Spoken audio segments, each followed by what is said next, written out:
Raríssimas, raríssimos e raríssimas, bom dia. René de Paula Júnior falando aqui no Radinho de Pilha, 17 de janeiro de 2025, sexta-feira, e desta vez eu não vou me esforçar para tentar minimizar a interferência dessa obra que é ao lado. Eu poderia eventualmente esperar uma hora de almoço, né? Mas eu acho que tem uma coisa um pouco simbólica em a gente abraçar um pouco isso que está acontecendo à minha volta, e a minha volta quer dizer no prédio ao lado que está em fase de finalização, porque eu acho que de uma certa maneira, uma metáfora do que a gente pode, deve e fazer aqui no Radinho. Eu fui cobrado essa semana, né, por um ouvinte: puxa, por que que você não é mais tão legal quanto antes? Por que que você não é mais só otimista como antes da pandemia?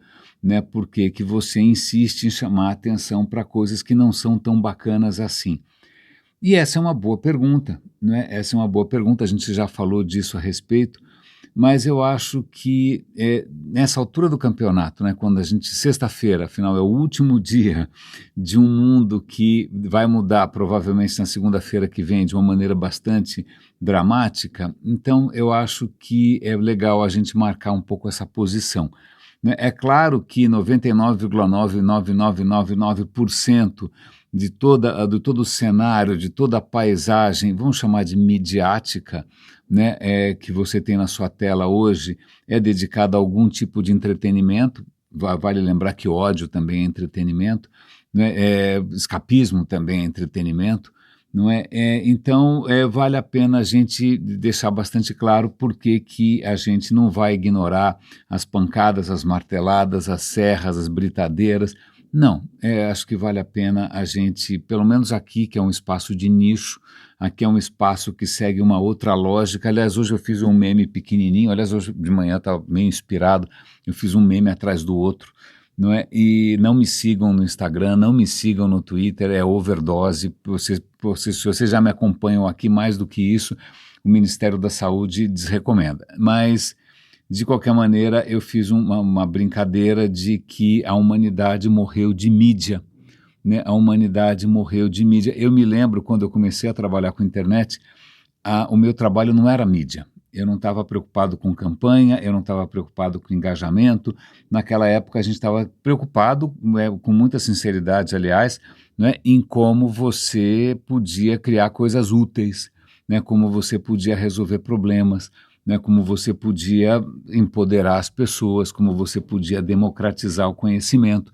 Eu não preciso dizer que a partir de um certo ponto, eu acho que quem realmente começou a descobrir, né, esse segredo alquímico, né, de transformar o nada em dinheiro, acho que foi, em primeiro lugar, o Google, mas o Google ainda foi só, imagina, um passo muito tímido. Eu acho que a grande alquimia aí, o grande mestre alquimista não é o Paulo Coelho, é o Mark Zuckerberg, que ele conseguiu transformar o vácuo, né, o nada, o desperdício de tempo, né, a completa inconsistência, a completa, sei lá, nem que outras palavras que eu posso dar para o fato de você ficar jogando tempo fora, né, transformar isso em dinheiro, né, através de mídia e de dados e de marketing digital. Então ele é o grande alquimista, né, e o resto é consequência.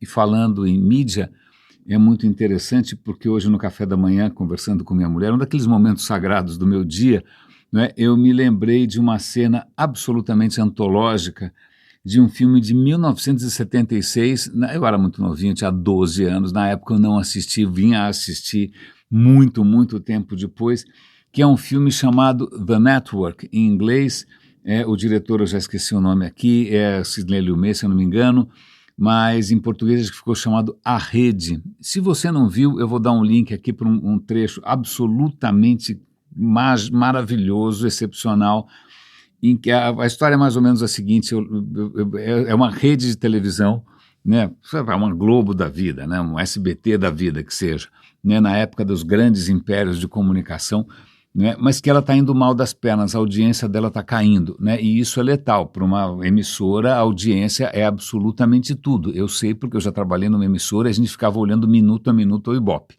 né, para o que a gente fez de errado, que o Ibope caiu, o que a gente fez de certo, que o Ibope subiu, e muitas vezes a gente não sabia nenhum nem outro.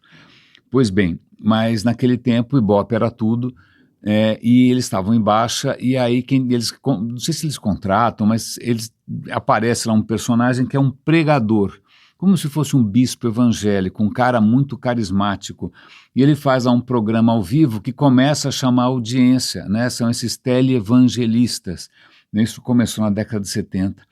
Né? E aí ele começa a ter audiência, mas aí o que acontece? O cara começa a pirar o cabeção e num determinado momento, o show era ao vivo, né? Ele fala alguma coisa, sei lá, eu não lembro o que ele fala exatamente.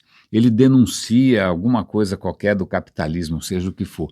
Né? E a cena que eu estou dando o link aqui para vocês, vale a pena ver, ele quando faz essa maluquice toda, ele é chamado, né, no escritório máximo, que o escritório, nossa senhora, uma coisa mais impressionante possível, imaginável, né, do grande poderoso das galáxias, né, e aí sentam ali numa mesinha, numa sala meio escura, o cara entra, abre a cortina, uma coisa meio teatral, ele está na ponta de uma mesa longuíssima, o que faz lembrar mais ou menos o que o Hitler fazia, mas tudo bem, né? E na ponta da mesa ele fala aos brados, né? Você mexeu com as forças mais fundamentais e primais da natureza.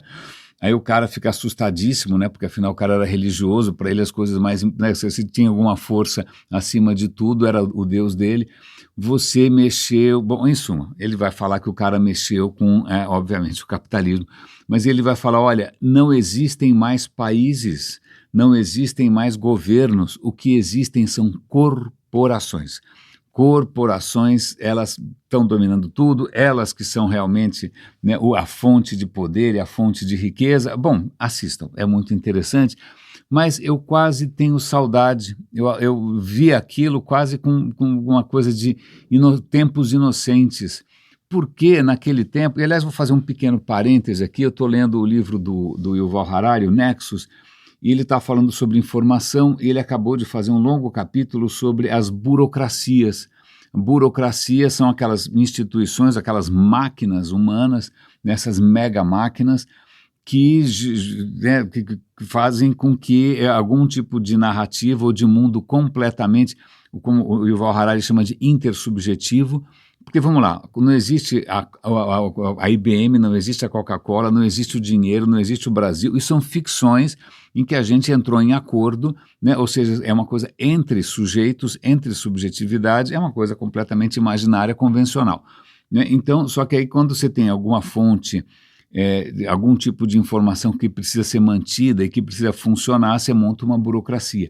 E ele vai contar que a humanidade não evoluiu para isso. Ela não evoluiu, ela evoluiu para reconhecer aranha, para reconhecer tigre, para reconhecer cobra no mato, mas não uma burocracia é uma coisa nova. Né? E ele aponta justamente Kafka, espero que você tenha lido, sei lá, o Processo, qualquer metamorfose, tanto faz, mas acho que o Processo é o mais claro deles, em que você tem um cidadão, né, que vive num império, e nesse império, de uma hora para outra, a burocracia decide que, ou a justiça, ou seja, o que for, que é outro tipo de burocracia, decide que ele é culpado. Ele não sabe do quê. Né? E aí o livro inteiro é todo o processo de julgamento, de processo mesmo, processo em que ele é condenado, eventualmente executado, mas ninguém explica por quê. Né? E ele coloca isso como uma das primeiras descrições de um mundo burocrático que escapa, né, a nossa percepção. Mas aí, isso é muito interessante porque, de novo, lembrando do café da manhã com a minha mulher, eu falei, olha, é interessante porque esse mundo acabou de ser suplantado por líderes personalistas. Então, antes, sei lá, se o Facebook fosse uma corporação impessoal, eu ia ficar feliz, mas não é. Ele, infelizmente, ele é um marionete do Mark Zuckerberg. Antes o Twitter fosse, sei lá, uma plataforma que você nem sabe quem é o dono. Não, ele é do Elon Musk, que aliás, um foguete do Elon Musk falhou, explodiu na atmosfera, aviões tiveram que desviar sua rota, foi mais ou menos o que ele fez com o Twitter. Né? Então, e aí você vê essas figuras que são muito carismáticas, que são completamente depravadas e sem escrúpulos, né, se aliando a um presidente, a um poder, né, um poder de um país, ou seja, quer dizer, países ainda existem, né, os governos ainda têm algum poder, mas ele está na mão de gente louca, que agora tem outros tipos de loucos como cúmplices. Então, nem sei se isso é uma evolução, se isso é um retrocesso, né? Tudo isso mostra que, embora as corporações fossem antes coisas abstratas, intangíveis, incompreensíveis para um pobre mortal, na verdade a gente não sossega enquanto a gente não conseguir colocar alguém no trono. É como se a gente tivesse uma necessidade simplesmente incontrolável de colocar alguém no trono. Se não é uma divindade, é o Elon Musk. Se não é o Elon Musk, é o dinheiro, seja lá o que for. Né? Então nós estamos, infelizmente, voltando, né? É um tipo de retrocesso, mas com um tempero muito moderno. Conversando hoje com a minha mulher sobre o artigo do Fernando Gabeira no Estadão, eu vou dar o link, como eu sempre dou, um artigo que, nas entrelinhas, é cheio de, pelo menos é o que eu vejo, Gabeira, desculpa se eu estou interpretando mal, mas o que eu vejo é desespero ou impotência, né, ou aquela sensação de derrota, #perdemos, porque o que a gente tem hoje em dia é uma combinação, e aí a palavra já está oca, né, foi uma combinação histórica. A palavra histórica já não tem mais o menor peso. Né? Você fala, isso é histórico, ou então, como diria um certo presidente, nunca antes na história desse país. Não, a questão é que, efetivamente, de fato, o que a gente tem hoje, embora pareça muito, né, com o século passado, pareça muito com a ascensão do nazismo, pareça muito com as vésperas da Segunda Guerra Mundial, é uma combinação muito mais perigosa. O Hitler não tinha uma bomba atômica, não conseguiu ter, aliás, por sorte, né? O Hitler e o Mussolini não tinham o Elon Musk e o Mark Zuckerberg, né, ditando como bilhões de pessoas têm acesso à informação. Não tinha. Ele tinha lá um radinho meio ridículo, o Ministério da Propaganda, ele tinha o Goebbels, mas não era a mesma coisa. Né? O Hitler não tinha essa guerra cibernética. Ele não podia lá, com algum tipo de script ou vírus, paralisar toda a indústria ou todo o setor de energia de um país. Então, hoje, as forças em jogo são simplesmente titânicas, não há precedentes para as forças em jogo, não é? E isso, inclusive, em esferas que são completamente novas, a esfera do digital, a esfera das plataformas, né? E as pessoas, aparentemente, estão felizes, o que é um pouco difícil de entender. Então, por essas e outras, se o nosso vizinho aqui martelar, furar, serrar, jogar pela janela, se o prédio desmoronar, vai, na verdade, ser bastante bem recebido aqui, porque a gente não pode fechar os olhos, né, e entrar no modo escapismo, eu só quero ser feliz, né, o que importa é se, bom, agora é minha vez de ser feliz, não me importa o resto. E, aliás, eu acabei de fazer um meme também no LinkedIn, que quando eu comecei a conversar isso com a minha mulher, eu já comecei a imaginar, né, pessoas lá no LinkedIn ou em qualquer outra plataforma me trollando, dizendo, não, você está sendo pessimista, porque veja, essas revoluções já aconteceram antes, veja a revolução que foi a prensa do Gutenberg, que foi a imprensa, ou que foi a Revolução Industrial, né, isso na verdade provoca uma certa comoção, mas depois a coisa se acomoda.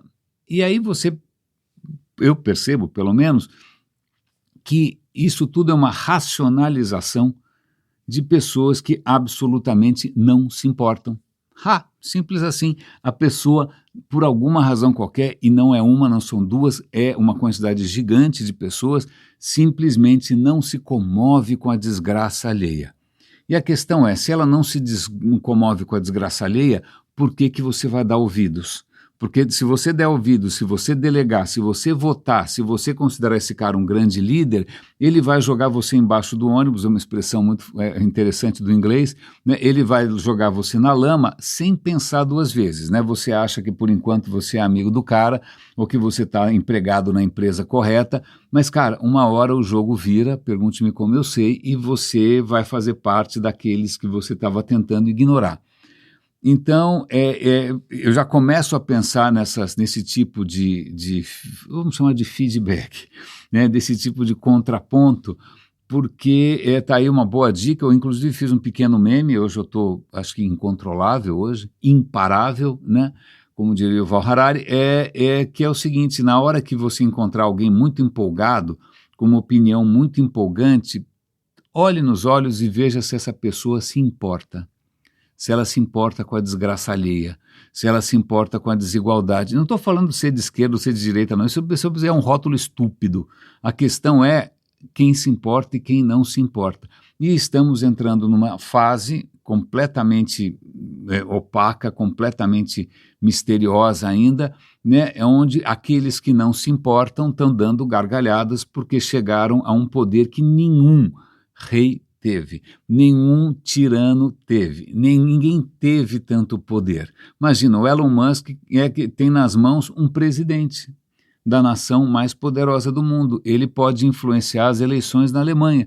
Aliás, essa semana eu usei como imagem, né, símbolo do post, uma ação, né, de marketing eleitoral do partido de extrema-direita AfD na Alemanha. Eu usei, é um ticket, muitas pessoas receberam um bilhete de avião, né, isso estava sendo distribuído, espalhado, né, como filipeta. Algumas pessoas receberam na caixa de correio uma passagem de avião. Eu comentei isso com você já, mas eu não tinha lido os detalhezinhos, né? Eu li ali no alemão, é uma passagem, está escrito passagem só de ida, volte para sua casa, lá é muito melhor. Né? E a salvação da Alemanha é se livrar dos que eles estão chamando de remigração, que é mandar os imigrantes de volta. Vale lembrar que quando, né, o Hitler se deparou com o problema dos que eu faço com os judeus, vamos mandar todos para um lugar só? Não, ele mandou todo mundo para um campo de concentração.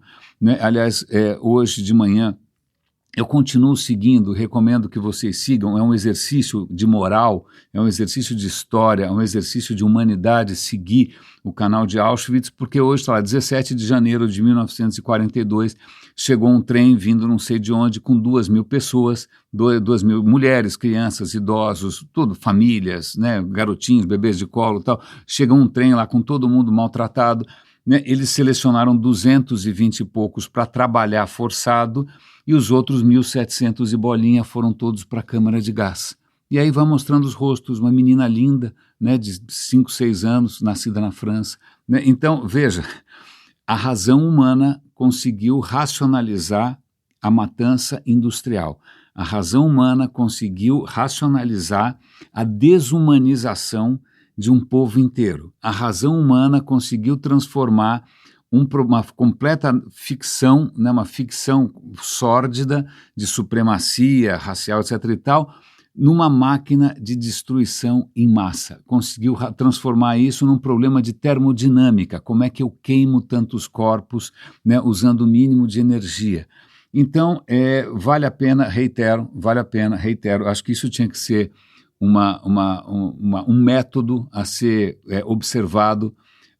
Ouça qualquer pessoa, sobretudo aquelas que querem falar, aquelas que querem um microfone, aquelas que querem um palanque, aquelas que querem um cargo, né? Ouça se essas pessoas, por acaso, se importam. Com quem que elas se importam? Né?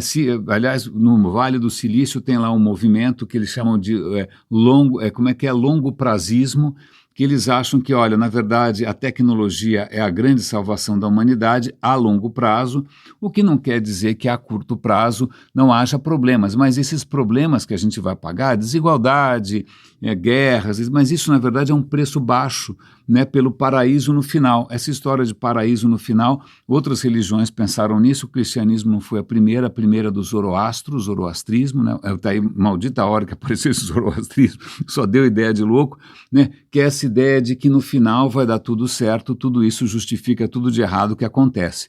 Né? Então, se você acredita numa divindade que em princípio é boa, generosa e te ama, e sua vida é um absoluto inferno, né, a justificativa é que você não tem o alcance para entender os desígnios divinos e que no final vai dar tudo certo.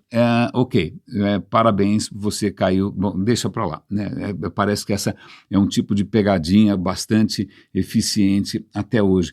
Mas uma coisa que me impressiona é que quando eu entrei nessa área há muito tempo, muito ingênuo, né? Antes dessa área ser mídia, antes dessa área ser essa absoluta barbárie, né, eu tinha algumas ilusões, eu achava que eu estava trabalhando, acho que a primeira vez tinha começado a trabalhar no mercado e tal, e de repente você começa a perceber que o mercado tem muita gente que é safada, que é sacana, tem impostores, né? Eu convivi com um ali que era um impostor de primeiríssima categoria, nossa, uma figura realmente muito impressionante em termos de impostura. E aí, quando eu olhava para a internet, eu falava: a internet vai ser o fim dos impostores, porque não vai ter como você mentir, não vai ter como você esconder a verdade, porque vai ser transparente, não vai ter nenhum monopólio da, sei lá, de alguma totalitarismo, da indústria cultural. Não, vai ser. E eu errei, mas eu errei fragorosamente. Como diria um velho amigo, eu errei na mosca. Porque logo na metade ali da minha carreira, quando o digital começou a virar meio moda, né, e virou uma coisa de meio hype, até então era uma coisa que ninguém botava muita fé, o que acontece, surgiram impostores. E aí surge uma indústria dos impostores, surge uma impostura. De repente, pessoas que eu quero saber sobre a internet, elas iam ouvir um impostor. E aí esses impostores se consolidaram e hoje eu percebo que nós estamos na era da impostura. Nunca foi tão fácil e tão lucrativo você ter um impostor. Não precisa dar nome aqui, né? Quem é do mercado sabe quem tem peso, quem não tem, né? Quem vai lá falar só porque, afinal, cobra 50 paus por uma palestra, mas infelizmente nós entramos na era dos impostores. E aí eu vou pegar essa carona aqui, porque de ontem para hoje eu vi dois conteúdos um pouco desesperados, na verdade, porque eles estavam tentando fazer frente ao quê? A impostores, né? Um deles, aqui tem um conteúdo na BBC, que é o seguinte, que agora você sabe que a coisa mais importante do mundo são seus glúteos, ou são os seus músculos da coxa, os quadrifemorais, ou a coisa mais importante do mundo é o seu trapézio. É por isso que todo mundo agora compra essas camisetas de regata, porque afinal você está investindo todo o seu tempo, né, em parecer um estivador. Né? É curioso porque se você pega povos originais que viviam em comunhão com a natureza, ninguém parece o Schwarzenegger. Né? Os caras ali são elegantes, né, são saudáveis, mas ninguém é uma pilha de músculos. Mas pois bem, mas já que isso é a coisa mais importante do mundo hoje, é ser sexy e ser invejável, não é? Então agora, obviamente, os impostores vão tentar vender aquilo que vai tornar você mais musculoso, mais ágil, mais, sei lá, com mais vontade de ir para a academia, né? Mais, sei lá, em termos sexuais, mais garanhão, não sei. E uma dessas coisas é a glutamina. Eu já tinha visto, a gente já falou aqui no Radinho sobre várias dessas ondas, né? A onda agora é seja lá o que for, a onda agora é a creatina, a onda agora, porque isso vai transformar você num cara de performance excepcional e tal. E tem um artigo aqui na BBC sobre a glutamina.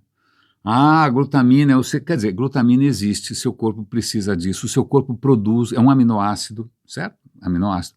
O seu corpo produz, se você se alimenta bem, se você faz exercício, você produz glutamina. Isso é bom para o seu corpo funcionar.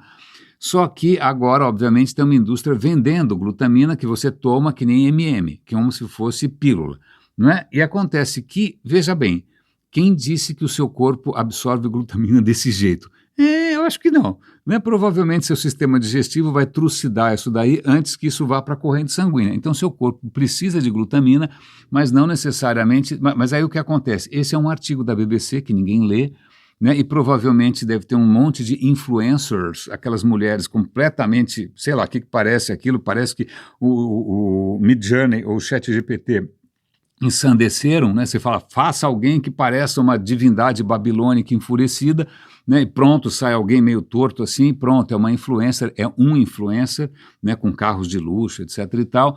E como é que você concorre com essas coisas, né? E mais ou menos na mesma linha, tem um vídeo também de um canal de ciências que eu apoio também, falando sobre o nervo vago, que agora parece que a última onda no TikTok, no Instagram, são influenciadores que obviamente são impostores profissionais, falei para você a era da impostura, dizendo que o nervo vago é a raiz de todos os seus males, do seu desânimo, da sua depressão, da sua falta de vontade para ir para a academia, da sei lá do que, impotência momentânea, né? E tudo isso você pode melhorar se você resetar o seu nervo vago. A questão é, veja bem, não é bem assim. E aí o vídeo vai tentar mostrar a importância do nervo vago, que não é um nervo só, são dois nervos, né? O corpo tem muita coisa simétrica, inclusive o corpo... Se bem que o nervo vago não é tão simétrico assim, ele sai do crânio e vai parar lá no fiofó. Né? É o nervo mais comprido possível e imaginável. Na verdade não é um nervo só, é um sistema inteiro. Né? É um sistema inteiro que responde por uma grande parte do seu sistema nervoso, está ligado ao nervo vago. Por que é vago? Porque ele não sabe o que quer, porque ele não, quando ele fala, ele não vai parar nunca, ele não tem um objetivo. Não, vago vem de vagar, de perambular por aí sem destino certo. Daí que vem a palavra vagabundo. Vagabundo não é só quem não trabalha, mas vagabundo é quem fica por aí andando a esmo. Isso que vem do latim, o sentido original é isso, quem não tem um sentido definido. E esse nervo é mais ou menos por aí, ele vai para um lado, vai para o outro, passa um lado dele vai para o coração, o outro lado dele passa não sei aonde. Cara, ele parece que vai em todos os lugares e ele manda informação de volta para o seu cérebro, inclusive informações que provavelmente alteram o seu estado de humor em função de como está o microbioma do seu intestino. A gente já falou bastante disso aqui, né? O quanto o seu espírito, ou a sua mente, essas coisas etéreas, na verdade dependem de como estão as bactérias e fungos e vírus nas suas vísceras. Né? Mas o nervo vago, ele é muito complexo, a gente está entendendo mais ou menos como ele funciona, a gente não sabe muito bem como é que a gente pode interferir nisso, tem alguns tratamentos, a gente não sabe muito bem, mas a questão é, ele não é a pedra filosofal. Né? Se um influencer falar para você que você vai fazer um exercício, uma prática, uma meditação, ou um canto, ou seja, enfiar o dedo na tomada, isso vai resetar o nervo vago? Não. Mas a questão é como é que você compete não só com influencers sexys, músicas, né, empolgantes, etc. e tal, e uma presença massiva nos canais digitais, como é que você compete com um vídeo, usando um vídeo que vai dizer, olha, veja, não é bem assim, a questão é mais complicada e, na verdade, a gente não sabe ainda muito bem tudo o que ele faz. É difícil. Né? É difícil e quando você pode também, está aqui a New Scientist, que eu assino com muito prazer, com muito orgulho, com muito gosto, né? Um anúncio aqui dizendo, um artigo, né? Veja bem, dizendo que as secas, severas secas, estão se tornando maiores, mais quentes, mais secas e mais prolongadas. Ou seja, isso é bem ruim.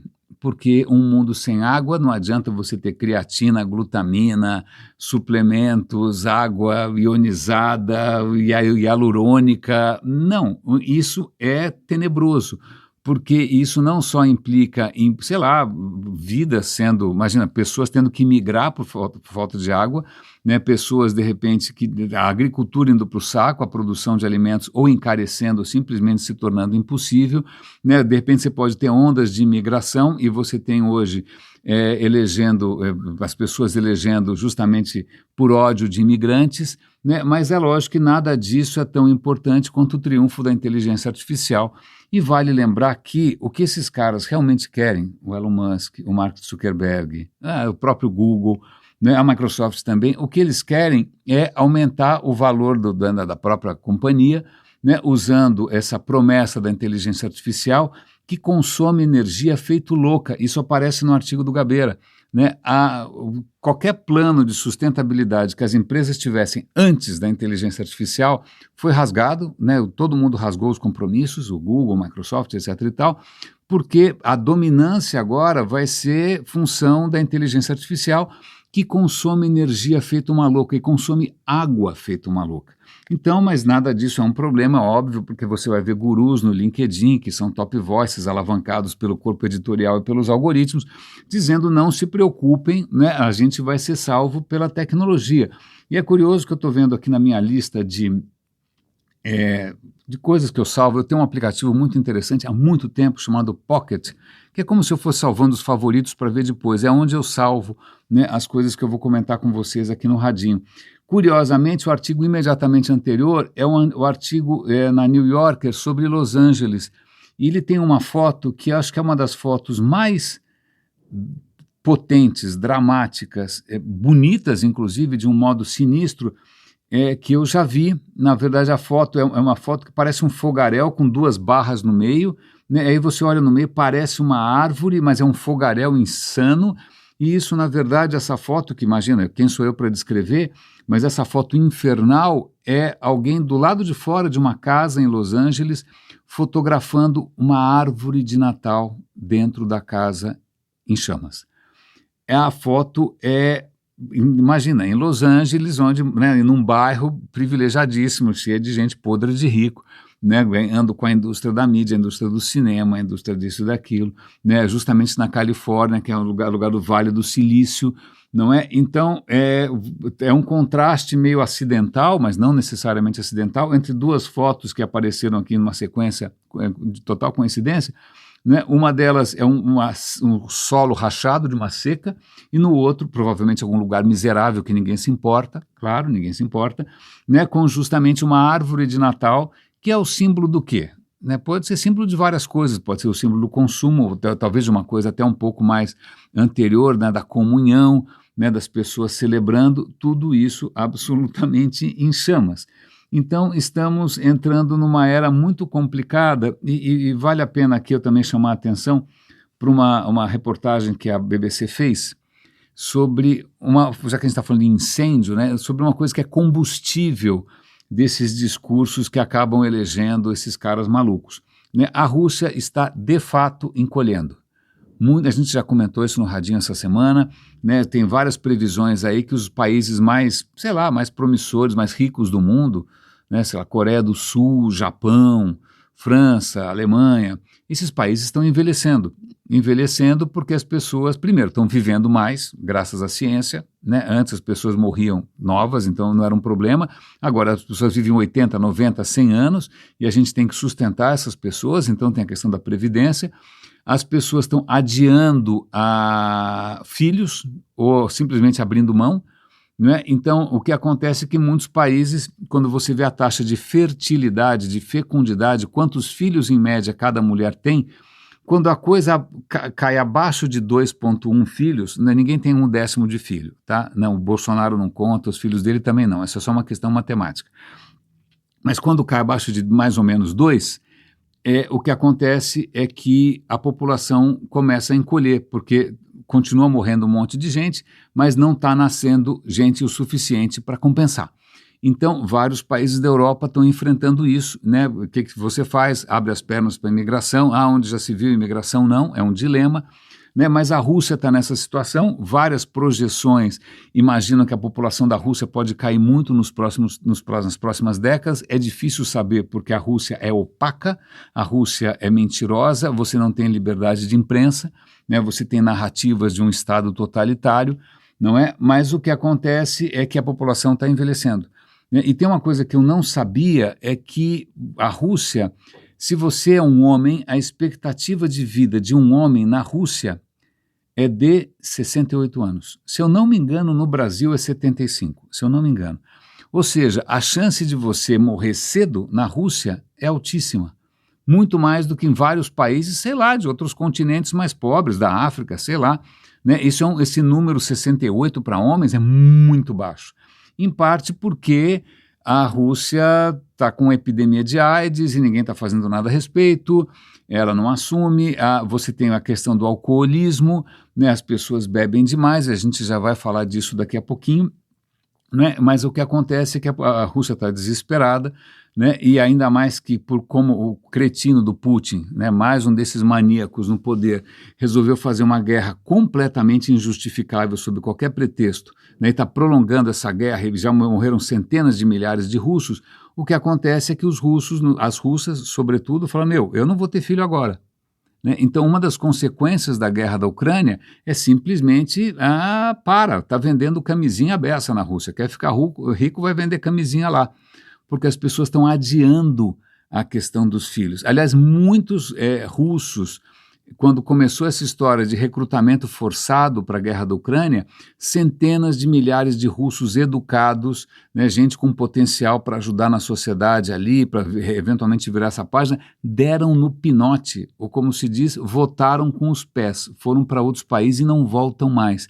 Então a Rússia está sentindo na pele, né, as consequências do próprio delírio. O país está envelhecendo e vai morrer.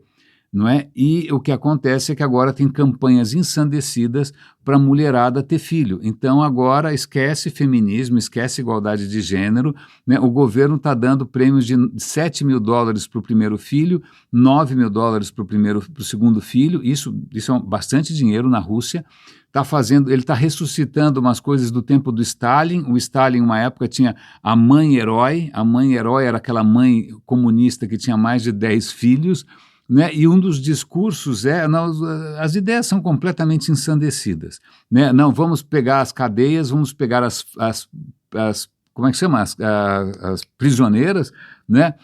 Que são mulheres férteis, vamos soltar para elas poderem ter filhos, né? Os caras estão desesperados, e aí vem aquele discurso que senão nós vamos ser engolidos pelas raças inferiores. Era o mesmo discurso nazista. O discurso nazista era justamente esse: a raça ariana tem que preponderar. Mulheres alemãs procriem, sejam saudáveis, façam vários alemãezinhos. Aliás, eu me lembro, quando eu casei, eu cheguei a ouvir alguns maluquices de gente, especialmente racista, dizendo: olha, vocês são saudáveis e bonitos, tenham muitos filhos para fazer um contraponto aí a essa onda de filhos de gente não tão favorecida. Né? E a gente, inclusive, ali, que de repente tinha uma quantidade simplesmente absurda de filhos, dizendo: não, eu tenho que fazer a minha parte, porque senão o mundo vai ser invadido? Né? Então, esse discurso da substituição racial foi o que foi o combustível, um dos combustíveis do nazismo, está sendo um dos combustíveis dessa coisa anti-imigrante do Trump, não é? E isso ajuda também a entender essa onda de coisas contra o aborto nos Estados Unidos. Não é que alguém está preocupado se Deus é pró-vida ou não, porque afinal, se fosse pró-vida, né, não tinha bomba atômica, não tinha Guerra Santa, não tinha cruzada, não tinha dilúvio. Né? Como é que o cara pode ser pró-vida se ele matou todo mundo uma vez? A questão não é essa, não. A questão é que realmente os caras estão preocupados com a sobrevivência da raça branca superior. Acho que é por isso que você veja o Elon Musk, é um que fica semeando filhos aí para todo lado, quanto é feito um louco. Né? E aí, só para a gente encerrar um pouco esse episódio, eu ouvi uma entrevista ontem que me surpreendeu. Ela começou de um jeito, tomou outro rumo. É um canal que eu adoro, né? Eu sei que o apresentador está ficando velhinho, isso me dói de uma certa maneira, porque o dia que ele for embora, o dia que ele parar, para mim vai ser um buraco. É o Ira Flatow, que é um apresentador do Science Friday, é um programa de ciências que existe há décadas nos Estados Unidos. Ele está fazendo uma entrevista sobre uma questão que, obviamente, não é popular e nenhum influencer vai te ajudar nesse sentido, que é a questão do álcool. Ele está conversando nos Estados Unidos existe uma figura chamada Surgeon General, né? É um cargo máximo dentro da área da saúde. Eu acho que o Fauci foi Surgeon General por um tempo, né? Não sei, mas esse cara chama Vivek Murthy, né? Ele obviamente vai passar o bastão na segunda-feira, né? E ele veio a público falar: gente, olha, quero falar sobre álcool, porque a notícia não é boa. A questão é que está cada vez mais claro que existe uma correlação direta entre álcool e câncer. E não é assim, a partir de um certo limite isso dá câncer. Não, a questão é: qualquer quantidade de álcool vai aumentar a sua probabilidade de ter câncer. Que tipo de câncer? Aí ele fala lá, esôfago, bexiga, é um monte, né? Não vou lembrar de cabeça quais, não é? Então ele falou: olha, aquela história de um copinho de vinho, né? Ou então que se você, que vem no rótulo das garrafas americanas, olha, se você beber não dirija, máquinas pesadas, tal. Desculpa, a gente vai ter que rever isso, porque o que os dados indicam é: não existe um limite seguro de álcool. Não quer dizer que se você tomar uma caipirinha, você vai virar um tumor no dia seguinte. Não, mas aumenta a chance. Qualquer quantidade de álcool, e quanto mais você toma, né, mais isso aumenta a chance, por inúmeras razões. Os mecanismos são vários, né? A maneira como o álcool é metabolizado, ele gera uma série de substâncias que vão fazer um caos, né, no seu DNA, vão fazer uma bagunça miserável. Então, primeiro ele entra com essa notícia que não é muito fácil, que obviamente é indigesta.